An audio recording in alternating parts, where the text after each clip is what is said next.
પ્રણામ વિદ્યાર્થી મિત્રો, માધવ વિદ્યાલયમાં ઓનલાઈન ટીચિંગમાં આપનું હાર્દિક સ્વાગત છે.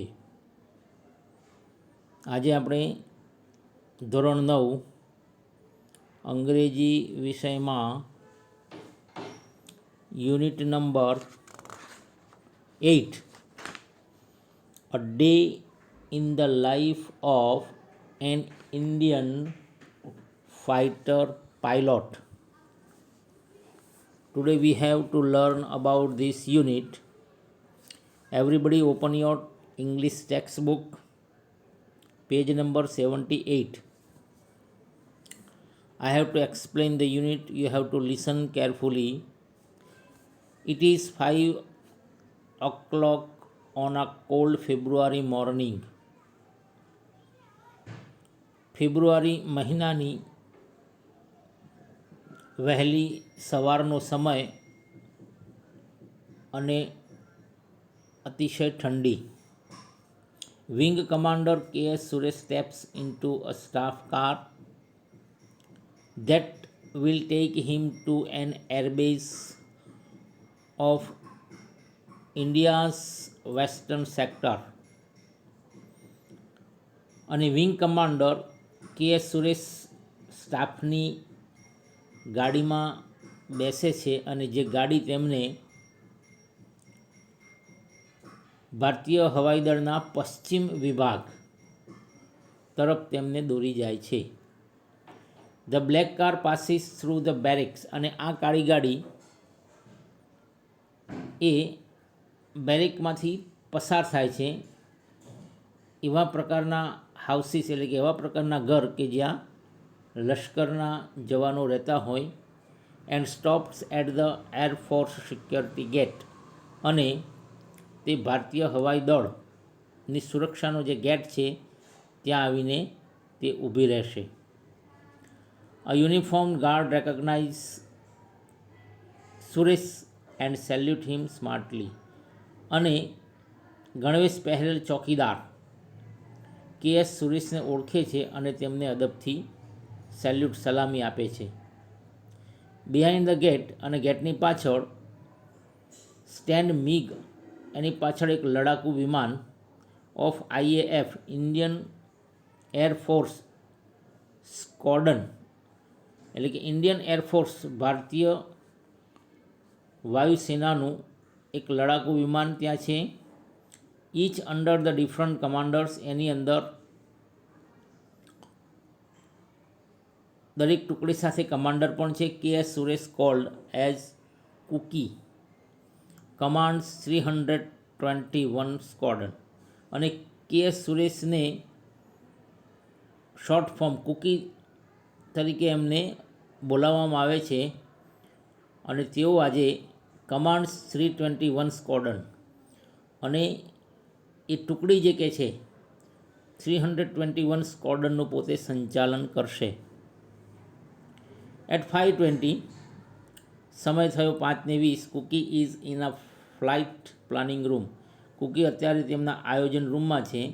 There are maps and the identification charts on the walls, અને એ રૂમની અંદર કેટલાક નકશાઓ, ઓળખ માટેના કેટલાક ચાર્ટ્સ દિવાલ ઉપર લટકાવેલા છે. Today's order for Cookie is, આજનો કુકી માટેનો આદેશ છે એન એર સ્ટ્રાઇક એટ બાટલા પંજાબ એટ 7 AM. એટલે કે આજે એના માટે આદેશ છે કે એર સ્ટ્રાઇક હવાઈ હુમલો કરવાનો છે, અને તેનો સમય છે સવારે 7 કલાકે. પંજાબનું એક બાટલા કરીને ગામ છે. He will lead a 2 plane formation against enemy 17th armoured brigade of a hostile country. He will lead, તેઓ એટલે કે 2 વિમાનના ફોર્મેશન એક સાથે આ દુશ્મન દેશ સામે લડાઈ કરશે, દુશ્મનો સાથે લડાઈ લડશે, અને તે 17th આર્મ્ડ બ્રિગેડ, અને તેને ઓળખવામાં આવે છે કે 17મી આર્મ બ્રિગેડની સામે તેઓ આજે યુદ્ધ લડવાના છે. This mission is assigned by command headquarters, અને આના માટેની પરવાનગી લશ્કરી વડામથકમાંથી આપવામાં આવી છે. વોર ટાઈમ, યુદ્ધના સમયે conditions are practice as actually as possible, અને આવી યુદ્ધકાલીન પરિસ્થિતિઓની સમય વખતે તેટલી જ વાસ્તવિકતા એને એ જ પોસિબલ, જેટલી શક્ય હોય એ રીતે તેને વાસ્તવિક રીતે લેવામાં આવે છે. On this day Cookie is too busy, અને આ દિવસો દરમિયાન કુકી એટલા વ્યસ્ત છે to worry about the risk, કારણ કે એમને ચિંતા છે કે એમની સામે કેટલા બધા જોખમો આવશે. He calls the meteorological officer to get the weather report. તેઓ હવામાન ખાતાના અધિકારીને બોલાવે છે અને હવામાન ખાતાનો સંપર્ક કરીને એનો અહેવાલ મેળવે છે. તો અહેવાલમાં એવું લખે છે કે થિક ક્લાઉડ્સ, ગાઢા વાદળો હશે, 550 મીટર્સ વિઝિબિલિટી, 550 મીટર સુધી ગાઢ વાદળ, વિઝિબિલિટી 5 કિલોમીટર્સ, દ્રષ્ટિપાત આપણે જોઈ શકીએ તો 5 કિલોમીટર સુધી રહેશે. આ haze at the 400 metre, 400 metre સુધી તમને ધુમ્મસવાળું વાતાવરણ જોવા મળશે. વેસ્ટ વિન્ડ, પશ્ચિમી પવનો at the 15 kilometre per hours, 15 kilo પ્રતિ અવર્સથી પશ્ચિમી પવનો ફૂંકાશે. એન્ડ સ્લાઇટ એર ડિસ્ટર્બન્સ, અને થોડુંક હવાનું તોફાન પણ જોવા મળશે. Now marker pens, rulers, protractors and the compasses are waiting for him a long wooden table. હવે એમના રૂમની અંદર માર્કર પેન્સ, રૂલર એટલે ફૂટપટ્ટી, કોણમાપક અને હોકાયંત્ર તેમની રાહ જોઈ રહ્યા છે. On a long wooden table, એક લાકડાના લાંબા ટેબલ ઉપર. Cookie take out a map from the shelf, અને કુકી ઉપરની જે સાજલી છે એમાંથી એક નકશો કાઢે છે. ચોક આઉટ ધ પથ, એનો રસ્તો કયા રસ્તેથી એમને જવાનું છે એને માર્ક કરે છે. And speed of the plane, અને પ્લેનની ગતિ કેટલી રાખવી તેનો પણ અંદાજો લગાવે છે. In 1 hour the mission is planned, અને એક જ કલાકની અંદર આ યોજનાને પાર પાડવાની છે. Then he goes to another room, પછી તેઓ બીજા રૂમમાં જાય છે. And discuss the target with an army officer, અને પછી બીજા રૂમમાં ગયા પછી એમનું જે લક્ષ્ય છે એ લક્ષ્ય સાથેની ચર્ચા એક લશ્કરી અધિકારી સાથે કરે છે. સ્કોડન લીડર, એમના જે ટુકડીના લીડર છે, બંડલ ત્યાગી ઇઝ પ્રેઝન્ટ ધેર, અને તેઓ પણ તેમની સાથે એ રૂમમાં હાજર છે. એ is Cookie's wingman on this trip, અને આ મિશન દરમિયાન તેઓ તેમના વિંગ મેન પણ છે. ડ્યુરિંગ ધીસ એક્સરસાઇઝ, અને આ સમગ્ર તાલીમ દરમિયાન રેન્ક મીન્સ નથિંગ, અને એક પદવી એને કોઈ મહત્ત્વ આપવામાં આવતું નથી. ઓનલી 20 મિનિટ્સ આર લેફ્ટ, હવે 20 મિનિટ બાકી છે. Before the engine starting time, engine એટલે કે એન્જિનને શરૂ કરવા માટેનો ટાઈમ, એની પહેલાં થોડોક જ સમય બાકી છે. Cookie grabs helmet, Cookie helmet પહેરી લે છે, ઓક્સિજન માસ્ક લગાવી દે છે. એન્ડ હેન્ડસેટ, અને હેડસેટ, માથા ઉપર એમનો હેડસેટ લગાવી દે છે. And walks to the service station, અને ચાલતા સર્વિસ સ્ટેશન તરફ જાય છે. દેર હી એક્ઝામાઇન્સ ધ ફોર્મ્સ ક્લેરિફાઈંગ, અને અમને જે ત્યાં તપાસણી માટેનું જે ફોર્મ છે એને ચકાસી લે that every parts in the plane, અને પ્લેનના જે દરેક પુર્જાઓ છે એના જે ભાગ છે હેઝ બીન ચેકડ, અને તેઓ તપાસી લે છે. Then he walks around the plane to the check for the leaks, loose panels and the pins, અને પછી પ્લેનની ચોતરફ ચારે બાજુ ફરી લે છે, અને ક્યાંક કોઈ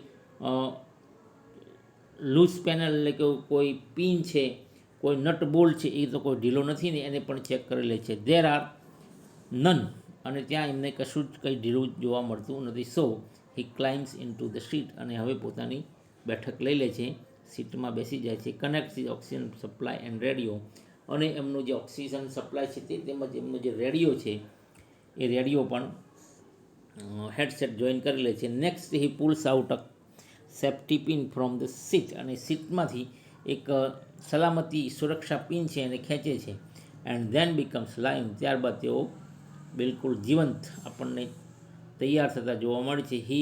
if he pulls the cord, અને જેવો તે આ દોરી ખેંચે, the seat with a parachute, અને એમની સીટ છે એ પેરાશૂટ સાથે will rocket 200 metres out of the એરક્રાફ્ટમાંથી લગભગ 200 મીટર સુધી એ વિમાનની બહાર ફેંકાઈ જાય છે. In less than a second, એક જ સેકન્ડની અંદર. ફાઇનલી અંતે the last compulsory check before take off. હવે આ લડાકુ વિમાનનું ઉડ્ડયન ભરવાનો જે છેલ્લો ચેક કહી શકાય, ફાઇનલી છેવટનો ધ લાસ્ટ કમ્પલસરી ચેક આર્યો હતો, એ લાસ્ટ અને કે છેલ્લો ફરજિયાત ચેક હતો, અને એને શોર્ટમાં કહે છે કે ટેફલોફ. એને ઇંગ્લિશમાં ટેફલોફ કહેવામાં આવે છે. ટેફલોફ એટલે કે trim, air pressure, air brakes, airlines, flaps, fuel, instrument, oxygen, hydraulics and the ફિનામિનેટિક્સ. આ તમામ બાબતો છે, એનું હવાનું દબાણ, એના એર બ્રેક્સ, હવાના કેટલાક જર્ક આવશે, એરલાઇન્સ, ફ્લેપ્સ, ફ્યુઅલ એમાં ઈંધણ કેટલું છે, ઓક્સિજન કેટલા પ્રમાણમાં છે, હાઇડ્રોલિક્સ કેટલા પ્રમાણમાં ઊંચાઈ ઉપર તે રહેશે. આ તમામ પ્રકારની જે બાબતો છે એ એની અંદર ચેક કરવામાં આવે છે. ઇટ ઇઝ કોલ્ડ ટેફલોફ, અને ટેફલોફ એને કહે છે. નાવ એ બિગિન્સ ટુ ટેક્સી. હવે તેઓ ટેક્સી નાવ હી બિગિન્સ ટુ ટેક્સી ચલાવવાનું શરૂ કરે છે. ઓન ધ રનવે વિંગમેન ત્યાગી. હવે ત્યાં એમને એમના રનવે પર ત્યાગી એમની સાથે જોડાઈ જાય છે. હિમ ઇન અનધર MiG-21, અને બીજા મિગ એટલે કે બીજું જે લડાકુ વિમાન છે MiG-21 એ પણ એમની સાથે છે. Which is a single seater fighter plane, અને આ એક જ સીટવાળું લડાકુ વિમાન છે. Take off permission received. હવે એમને ઉડ્ડયન ભરવાની પરમિશન મળી. ધ ટુ પાયલોટ્સ, અને આ બે જે પાયલોટ છે એક્સેલરેટ ધ રનવે, અને પોતાની ગતિ વિમાનની ગતિ વધારે છે. Their wings tips are the just some centimetres apart, અને ત્યાં એમની જે પાંખો છે વિમાનની એ થોડાક સેન્ટીમીટર દૂર એમને લાગે છે. They lift up at the 360 kilometre and soon climbs up and get the 950 kilometre kph kilometre પ્રતિ અવર્સ.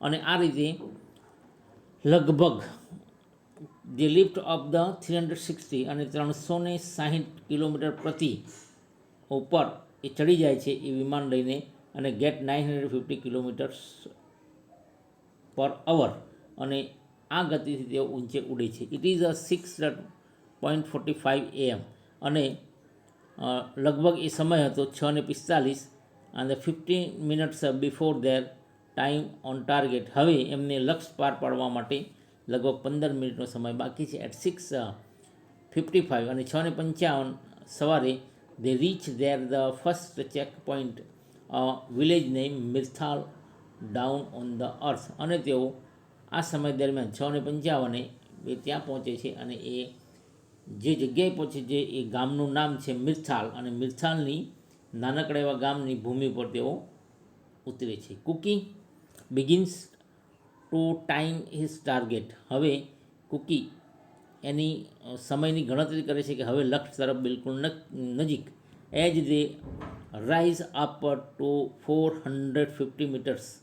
હવે તેઓ લગભગ ફરી પાછા 450 મીટરની ઊંચાઈ ઉપર Tyagi's plane rock wild due to the air bumps. અને ત્યાગીનું જે આ ઉડ્ડયન જે MiG-21 છે એ જોરદાર ઉછાળા સાથે ઝોલા ખાવા લાગે છે. અ બીટ બમ્પી ધેર, અને ત્યાં થોડા ઉછાળા પણ આવે છે, જર્ક આવે છે. સેઝ ત્યાગી ઓન રેડિયો, અને રેડિયો ઉપર તેઓ આ પ્રકારની જાણ પણ કરે છે. Breakfast may come up before the bombs goes down. આપણે બોમ્બને નીચે ફેંકીએ એના પહેલાં તમારી પાસે કેટલોક નાસ્તો પણ તમને આપવામાં આવશે.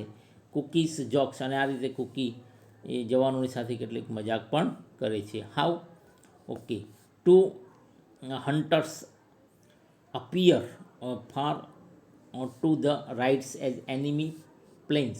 અને ત્યાં બે દુશ્મન વિમાન એકાએક એને નજરે પડે છે. દે ટર્ન અવે એન્ડ વેનિશ, અને જોતામાં તો આ દિશા બદલીને ફરી પાછા અદૃશ્ય થઈ જાય છે. There are clouds all around. હવે નજર કરે છે ત્યારે બાજુ વાદળો સિવાય હવે કશું દેખાતું નથી. The earth has disappear too. પૃથ્વી પણ હવે અલિપ્ત થઈ ગઈ છે. The MiGs are fast approaching the target. અને આ લડાકુ વિમાન હવે પોતાના લક્ષ્યને પ્રાપ્ત માટે બિલકુલ નજીક પહોંચી ગયું છે. નાવ બોથ ધ પ્લેન્સ. હવે બંને વિમાનો છે ડાઈ બિલો ધ ક્લાઉડ. વાદળામાંથી નીચે તરફ આવે છે. Their planes are flying lower અને તેમના વિમાનો હવે નીચી ગતિ તરફ આવે છે. Cookie sees the target and enemy, અને કુકી છે પોતે ટાર્ગેટ લક્ષ્ય નક્કી કરે છે. Enemy tank and he release the bombs, અને દુશ્મનોનો ખાત્મો કરવા માટે એ ટેન્કમાંથી એક બોમ્બ છોડે છે. This is a perfect opportunity to rehearse the attack procedure and bomb aiming, અને આ એક ચોક્કસ હવાઈ હુમલાની પદ્ધતિ હતી અને એ ચોક્કસ નિશાન સાથે આ એમને આપવામાં આવેલી એક તાલીમ. At the time of firing automatic camera captures the action, અને આ સમય દરમિયાન એની અંદર બોમ્બ ફેંકતી વખતે એક ચોક્કસ પ્રકારના કેમેરાની અંદર આ તમામ પ્રકારની જે તસવીરો છે પોતે સ્વયં સંચાલિત રીતે કેદ થઈ ગઈ હતી.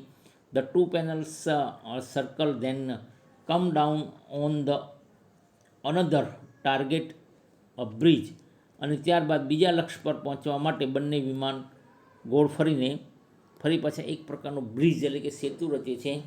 There is a strong wind there four they release the bombs earlier, અને ત્યાં પવનનું વધારે જોર હોવાથી તેઓ ગણતરી મુજબ ત્યાં બોમ્બ્સ અર્લિયર તેઓ પોતાના બોમ્બને વહેલો ત્યાં છોડી દે છે. But with the accurate calculation, પરંતુ એક ચોક્કસ પ્રકારની ગણતરી સાથે. We have got it right they say, અને તેઓએ કહ્યું કે આપણે બિલકુલ બરાબર કાર્ય કર્યું છે. વિઝિબિલિટી હેઝ બીકમ વર્સ, હવે હવામાન પણ ધૂંધળું બનતું જાય છે. Let's go home says Cookie, અને કુકીએ કહ્યું ચાલો હવે આપણે ઘર તરફ પ્રયાણ કરીએ. બેક એટ ધ બેઝ, અને તેઓ બેઝ પર પરત ફરે છે. They report to the army man, અને એમના જે લશ્કરી અધિકારી છે એને પોતાનો અહેવાલ સુપ્રત કરે છે. હી એડમાયર્સ ધેમ, તેમની પ્રશંસા કરે છે. Commanders your plan was in the right place at the right time, કે અધિકારી કમાન્ડર તમારું જે પ્લેન છે યોગ્ય સમય અને યોગ્ય જગ્યા ઉપર લેન્ડિંગ કર્યું હતું. You have given effective support two the army, અને લશ્કર આજે તમને એ જ રીતે પૂરો સપોર્ટ એટલે તમને ટેકો કરે છે.